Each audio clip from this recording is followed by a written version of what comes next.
My Hero Academia. Bam. Yep, sir. How do you feel about it? Oh, you wearing a hat too? I ain't peep that. Yeah, bro, I came prepared for this episode. What you mean? Okay, you got the whole thing. You got the whole fit on. I knew what we were doing today. Come on. I love My Hero Academia, man. My Hero Academia is one of those series. Is one of those series that like just hits so many points for me. I'm a big hero fan. I'm a big anime fan. So I'm the type of person that goes into the theaters for every Marvel movie. Not necessarily every DC movie, but every Marvel movie. And I just love heroes. Of course, obviously, with this channel, you can see the love for anime, right?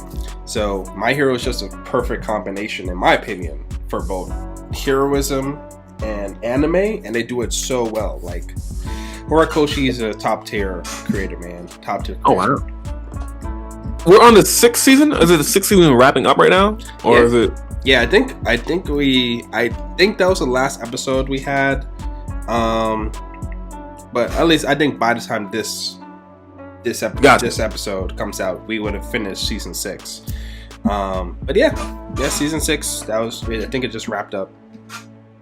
If you had an overview, season 1, Deku gets the powers, right? Mm-hmm. Does it end with Shigaraki entering the complex? Yes. And you want a kind of overview of the seasons, kind of? Yeah. So season 1, we got Deku being the main points of it was Deku being introduced to All Might passing the power down to him, and then we just following Deku as he's in the hang of these powers, and then we get introduced to our big bad throughout the series, Shigaraki.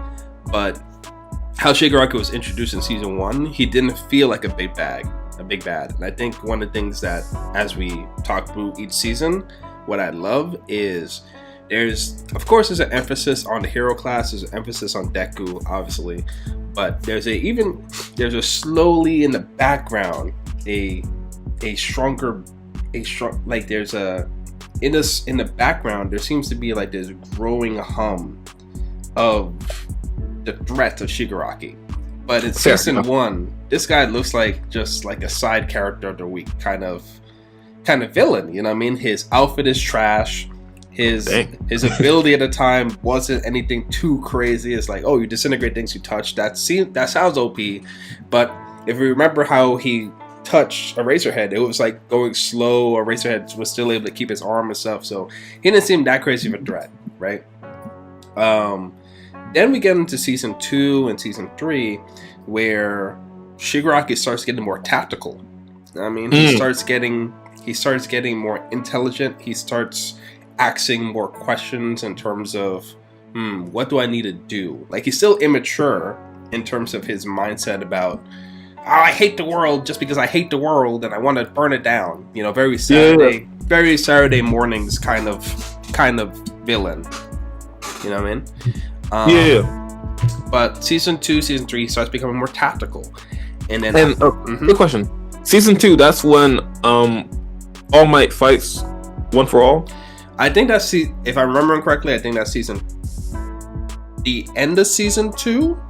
Okay. Yes, that's about right. I think it's the end of season 2, if I'm remembering correctly. Because season 2 was a packed season. We had a sports festival. We had Stain. With Ida. It's so hard to remember every full detail with it. And then I think we also might have had the was it the hero? No, the hero license. I think the hero license arc was in season 3. All of them kind of gets a little bit blurred for me right now. But yeah, I think it was at the end of season 3 we get the end of All Might versus All for One. For All. Oh yeah, All for One. Yes. Pop up. Sorry. And I think in terms of storytelling, that shows a perfect point for the turning point for both Deku and Shigaraki as characters, because at this point, both of them kind of feel like they can't be immature anymore in terms of their understanding of the world, in terms of their understanding of their objectives. And And then you just start seeing, like season 4, we start seeing Shigaraki start making some interesting moves. You know what I mean? He starts wearing like his fit changes. He starts wearing a jacket. You know what I'm saying? We see more of his face now. We see him talking a bit more with his people. We see him strategizing and making deals with other villains like Overhaul. So we see Shigaraki taking the lessons he gained from like his observations of Stain and how he moves. And one of the things he took on the front end, on the logical side of it, he took inspiration from Stain in terms of, how do I convince people to follow me? But on the long-term perspective, he took inspiration from Stain of like, what am I really passionate about when it comes to destroying this world? I know I want to destroy this world. I have all these just twisted, dark feelings about this world that we live in, but I can't put words to it. I can't understand. It's just this raw urge to destroy everything, but I can't put it into words, you know what I mean? And I think also him having friends, right? Him having like Dabi, Toga, all the villains that he works with. I think these became like his pseudo family in a sense. And so just having the desire to destroy everything doesn't also match up with wanting to hang out with these people on a regular basis. You know what I mean? Like, we see almost slice of life elements when we get into season 4 and season 5 of Shigaraki's crew and stuff. So I think what I love, now we're getting closer to season 6, so we're getting to the end of season 5, is when we get one of my personal favorite parts of My Hero Academia is the My Villain Academia arc, right? I don't know if you remember that arc.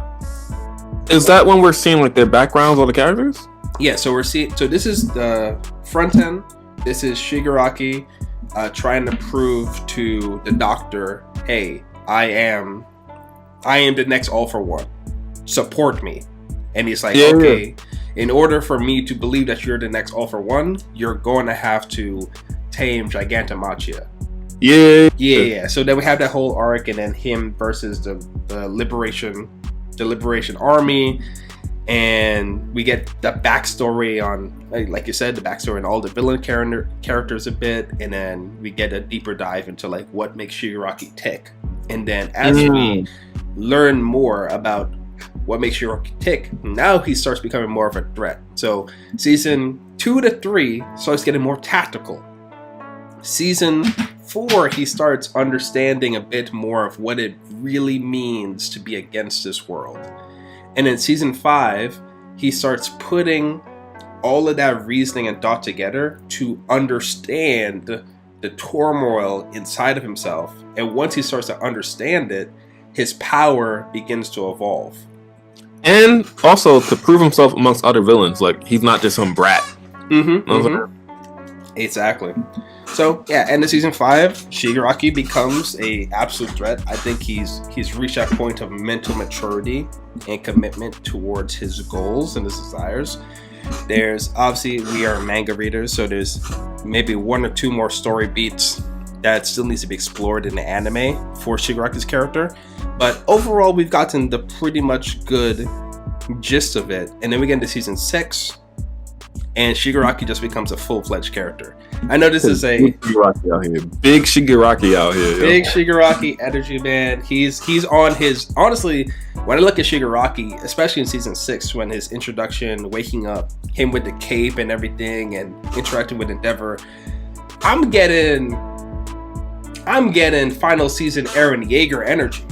Oh wow. You know what I mean? That's what I'm getting. Let me know your thoughts on that. But like, when I look at Shigaraki move, it's like, that's good. I have a tangential comment. I was watching a whole bunch of One Piece videos yesterday, and I was like, yo, if Eren Yeager was on the Straw Hats crew, What do you think Luffy doing? That's a whole other conversation. You think Luffy would be like, yo, hey, alright, or Luffy try to stop him? Hold on, wait. That's a funny. I'm gonna write that down for a future video. Okay, I was watching a whole bunch of character analysis of One Piece yesterday, and I was like, yo, Aaron, if he was on the Straw Hats crew, is Luffy rocking with him? Oh, I don't think. No. Oh, because freedom. Yeah, freedom. They all got tragic backstories. All the Straw Hats have tragic backstories. Oh, okay. And Luffy is gonna be like, you know what?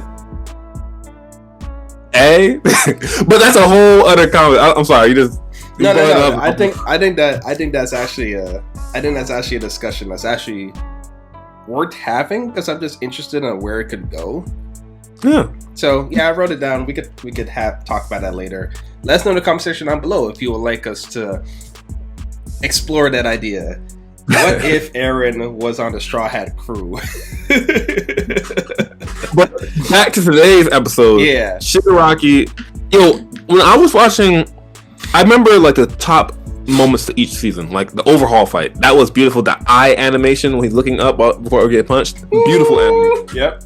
And then I know there's a gentle mini arc kind of slightly after that. Yes. I definitely kind of started falling off after that. Most people in terms of the anime started falling off after that. When we saw Endeavor fighting the Nomu, he's like the big number one now. Mm-hmm. I started rewatching again around that point. I was going on a trip like a couple months ago, and I just read all the manga starting after the overhaul fight. But when I was reading the manga and watching the anime, I felt so much dread. Like, yo, there's nothing they could do. Like, Shigaraki touches the floor, half of society gets destroyed. You know what I'm saying? Puts the cape on. That was one of the coldest things he's done. He's like, I'm cold. Take a guy's cape after he take like yo, who thinks of that? Yo, but it's like he's cold, but he doesn't. It's almost like he doesn't realize he's cold. Like Shigaraki, one of the things I also like about his character is like a character quirk. He looks at life like a video game, and he talks about things. He did this season 1. Let's clear this level and go home. When he came and he was like, "Oh, new move, go take care of All Might. Let's clear this level and go home." So he's always talks about things in a video game sense. So I like to think when Shigaraki woke up from his 2 months and a half nap, he saw Exless as like just a random mob with an item that he could just equip and put on. Like, that's what I kind of felt like. He just killed that random mob. He was like, "Oh, it dropped a cape. Let me equip that." That was crazy. You know what I'm saying? Like, Endeavor came through and he was just like, "Oh, Endeavor." Like, I just liked the way Shigaraki was moving. He was moving with that crusty swag. You know what I mean? Like, you can't deny. Like, at the end of the day, this man still needs chapstick and he needs some eye drops. And lotion. He needs a whole skincare routine, but you can't do therapy. And therapy at the same time. But he's got swag. Cool. He had season 6 swag. And he hit the gym. He definitely hit the season 1. He's hella scrawny. You know what I'm saying? He didn't hit the gym, bro. He hit the steroids. He hit the pneumofication. He hit all the super soldier serum. He hit everything. When he was fighting against Makia, was he training? Like, was he physically training? Or he just getting beat and just coming back up? He was training. This was one of the weird things. I mean, that's where one of the realism parts about My Hero kind of dropped a little bit for me, because as you know, I'm really into fitness. You know what I'm saying? But that training style would not work, man. Like, you're only getting like barely 3 hours of sleep, and then you're just fighting this creature all the time, nonstop, and you're still getting stronger, you're still getting faster. That's an anime trope. But the recovery, he not eating nothing. He not getting, like, what's he doing? How's he recovering? That's my whole thing, That's your biggest science issue with My Hero Academia. That's my biggest. That's what it breaks the whole series for me, bro. Okay. All right, you win. But yeah, season 6, Shigaraki. When I was looking at all the heroes, I was just like, yo, there's nothing they could do. There's nothing they could do, and then things kept getting worse. Makia came in, stomped everybody out. Yeah. Dabi exposed Endeavor. Yep. It was just a It was a low point for heroes, you know, very low point. And I know this is a season 6 review, and we're spending a lot of time on Shigaraki, but I think Shigaraki was a main focal point of season 6. Yeah, man, it's the thing about it. The villain side is that we could tell season 1 to season 6, season 1, 2, 3, 4. In my opinion, the heroes were more stacked in comparison to the villains. But then, and the villains kind of had to put more work and preparation to match up to what the heroes were naturally able to do. Right? Season 1, this was the All Might era, and so like All Might was just easy clapping everybody. And so they had to put a lot of effort. The villains had to put a lot of effort into planning, into seclusion, into generating these beings with multiple quirks that potentially could handle these upper tier threats like Endeavor, like All Might. But then the villains, they had that tipping point in season 5, where now they are like the nuclear weapons. Now the heroes have to go through every step, every mile in terms of preparation to handle Shigaraki. Like you even see at the end of season 6, like the whole facility that the principal had to design and how intricate it was. This is all just to protect against one quirk. All just to protect against decay. And the ease in which this man, Shigaraki, could just activate that ability and just end a whole city is ridiculous, man. It's ridiculous. It's also crazy that even within that, he could still instantly protect who he wants to protect when he's touching the floor. That's accurate. Yeah, he's shown a certain level of control and selectivity with it. But I think that's due to modification to decay and also just enhanced observation through the different quirks he has. So it's still rough, you know what I'm saying? Like, because even when he first used it, some of the new moves got destroyed. And obviously he would like to keep those new moves in play as much as he can, right? So But yeah, this show, I don't know if I'm getting older, but I've been getting real sentimental lately. I've been watching shows and it's feeling sad. Watching the One Piece backstories, I'm like, yo, this is actually really sad.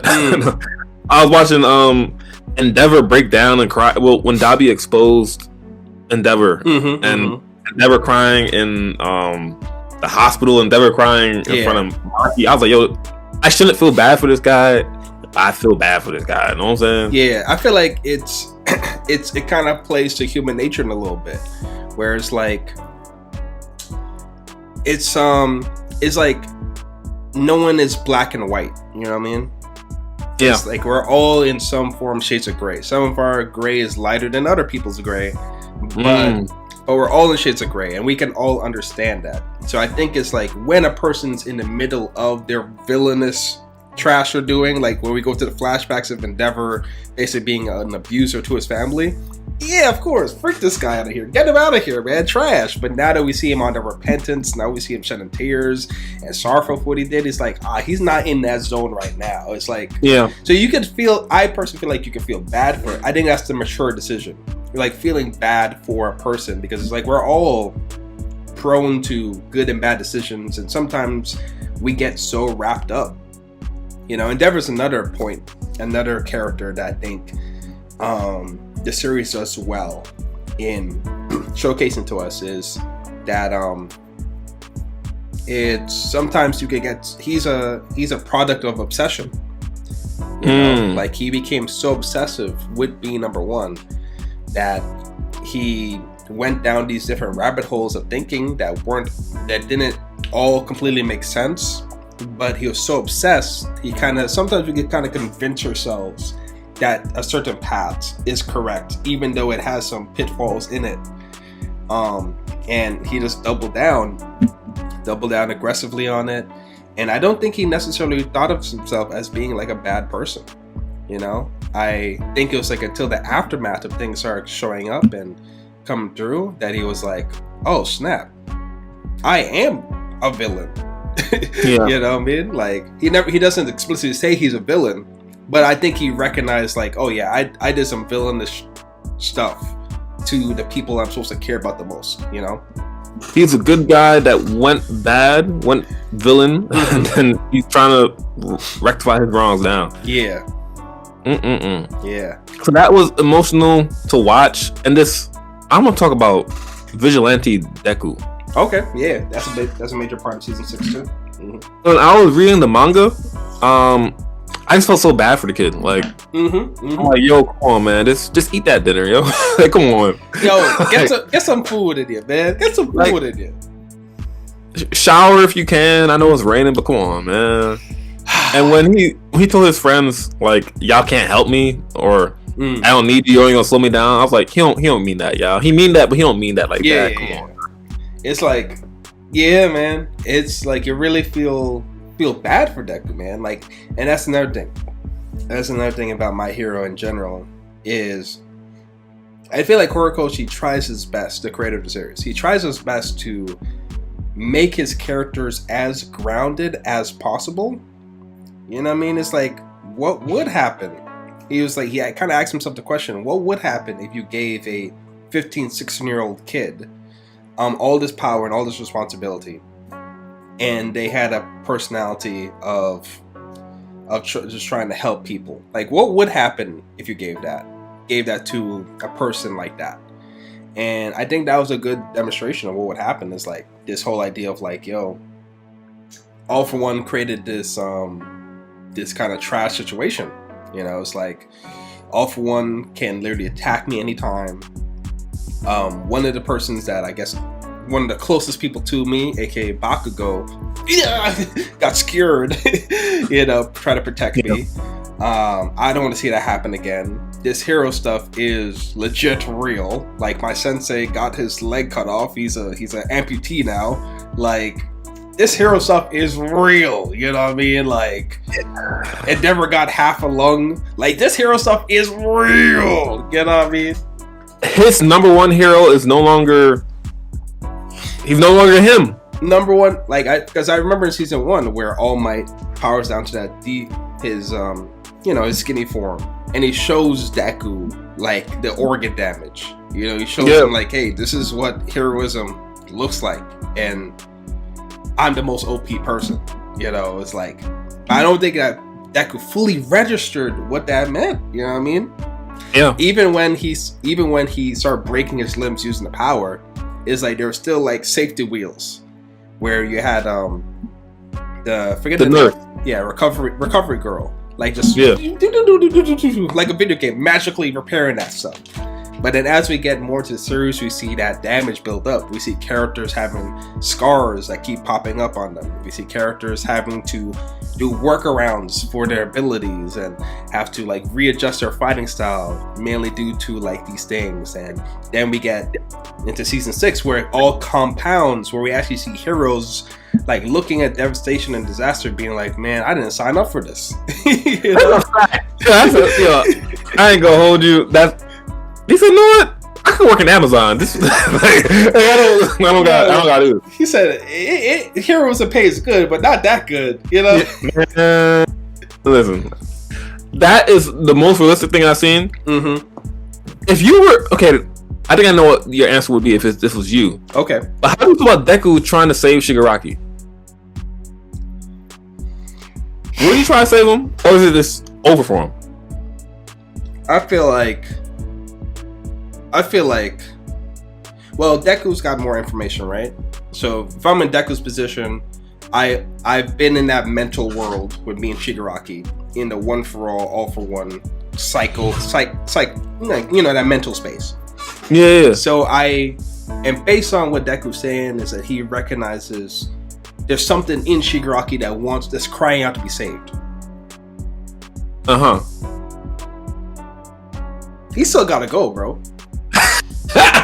I'm not gonna lie to you. He literally just Attack on Titan half a city. Am I wrong for saying that? He literally I know the heroes didn't evacuate everybody. Collateral damage is for sure, bro. First, like, you gotta put him down. Like, okay, you gotta go, and he's not trying to talk.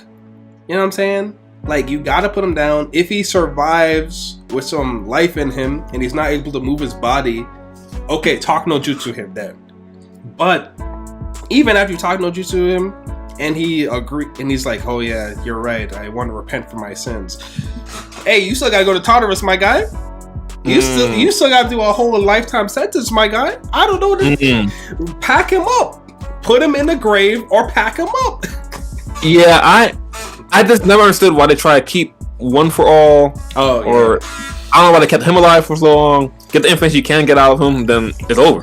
Shigaraki just destroyed a whole city. Took out half of the hero force. You know what I'm saying? Yeah. I get Deku is a good guy. I get he's a phenomenal guy. But come on now. I think it comes back to that what we talked about with like Endeavor, the gray. You know. Like I said, nah, he's black. No. like, I ain't even black like that, but you know what I'm saying? Like, it's pure darkness for Shigaraki. Oh shoot! Oh, he's a kid, but like, nah, it ain't worth it. It ain't worth it, bro. It reminds me of it's worse than this. I'm gonna say it reminds me of Aang and the Fire Lord, but nah, it's worse than he's worse than the Fire Lord.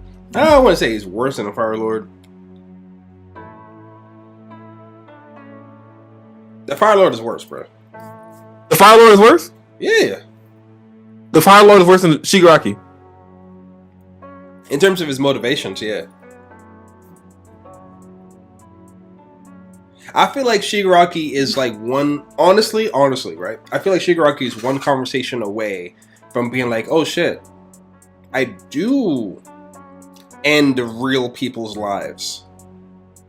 You know what I'm saying? I think he's one misstep with Decay.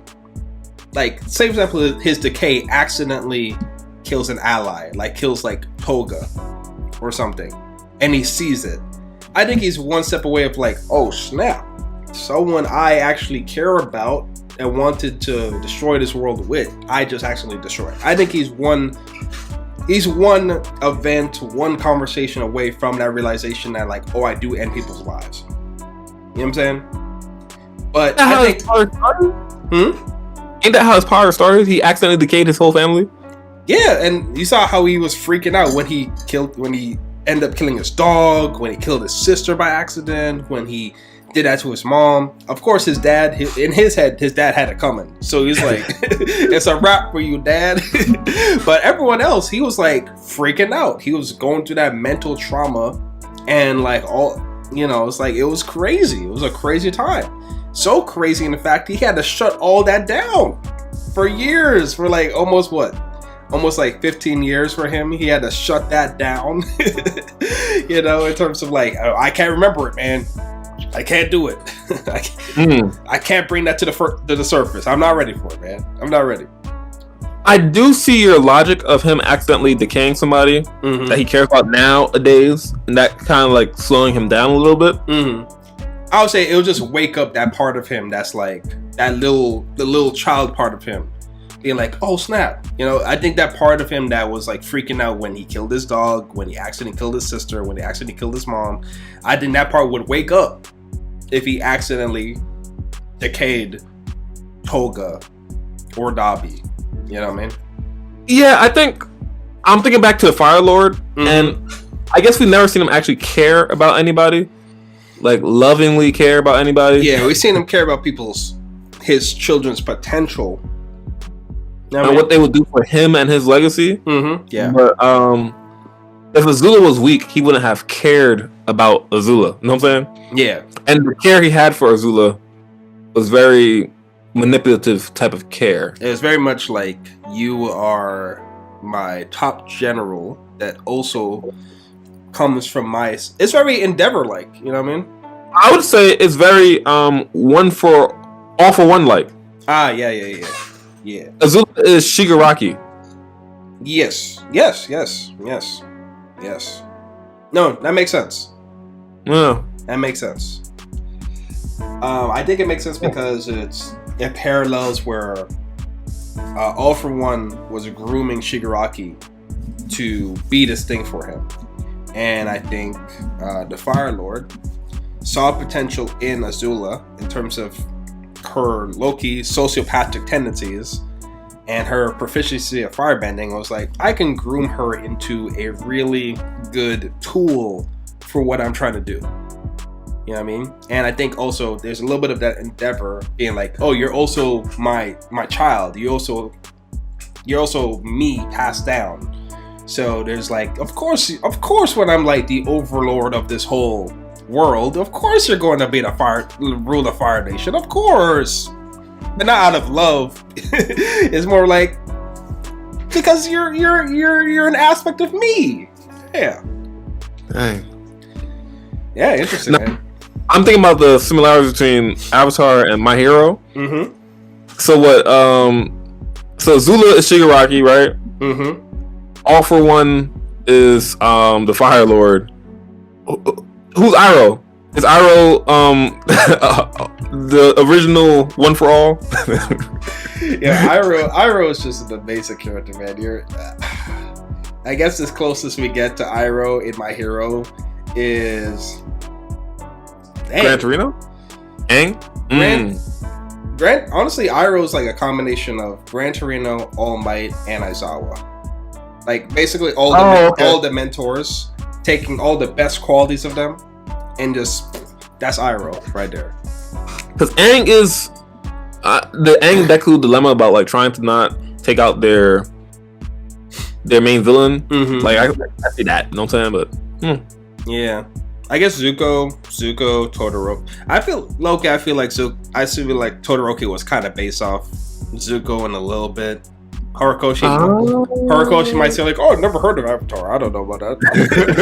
I don't know, man. There's a lot of similarities there, man. Fire Lord, Fire Dad, Scar, my son, based on my actions, Scar, my son. You know, similarities. Horikoshi's gonna be like, yeah, Todoroki's not based off any anime character. Get that specific. He's not based off any anime character. But yeah, man, this is a good conversation. Let's start summing it up. How would you rate season 6? From a scale of like, let's say 1 to 10 or something. Yeah, I think season 6 is probably one of my favorite seasons of My Hero Academia. Mm-hmm. It was a dark season. I felt bad watching it. Each episode, it just got worse and worse. Even after the war was fought, they broke the people out of prison. I'm like, gosh. Yo, the villains were just blow, blow, blow. This was their season, man. The villains was like blow, blow, blow with it, man. And then at the end of the season, the last episode I seen was like Ochaka giving that speech, and I was like, yo, come on. The people in the crowd, I was just like, yo, y'all are really trash. Why are these heroes trying to save you? You know what I'm saying? Yeah. I would gave up. So that was just a beautiful ending to the season. It gives us hope, or it gave me hope that they actually could try to fight and save the world. Okay. So how would you rate it from a scale of 1 to 10, though? 1 to 10, I think it's at least a solid 9 to 10. That's solid. I agree. I'm again big My Hero fan. Season 6 was my favorite season. I think season 2 was my second favorite season, just because of how much they stacked in it. Season 2 had the sports festival. Season 2 had Season 2 sports festival. Season 2 had what's it called? Stain.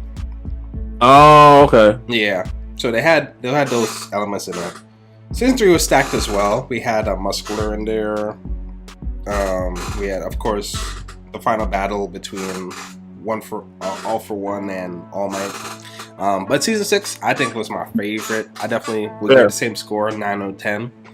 I do feel like I would have liked for Horikoshi to spend a little bit more time on Deku's vigilante arc.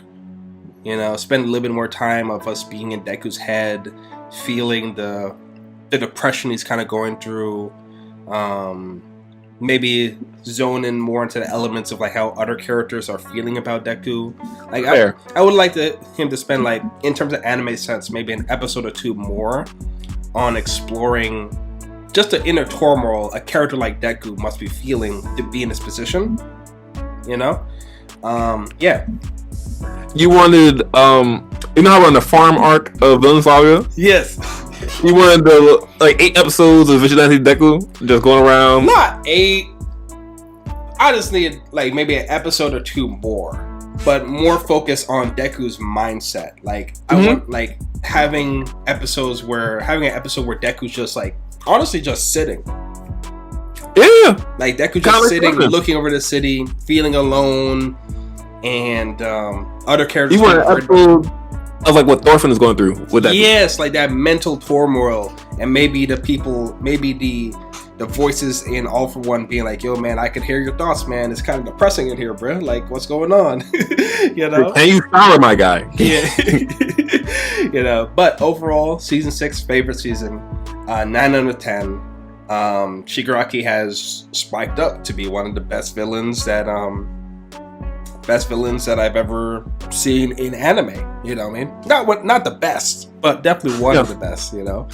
But yeah, that's it that I kind of have for it. Anything else you want to say, Doctor? I'd probably say Eren Yeager is the best villain, but I mean, that's another video idea too, if you think about it. But anyways, guys, really appreciate you guys taking the time to watch our video. Let us know in the comment section down below. What's your thought about this season? Was it your favorite season? What was your favorite season of My Hero Academia?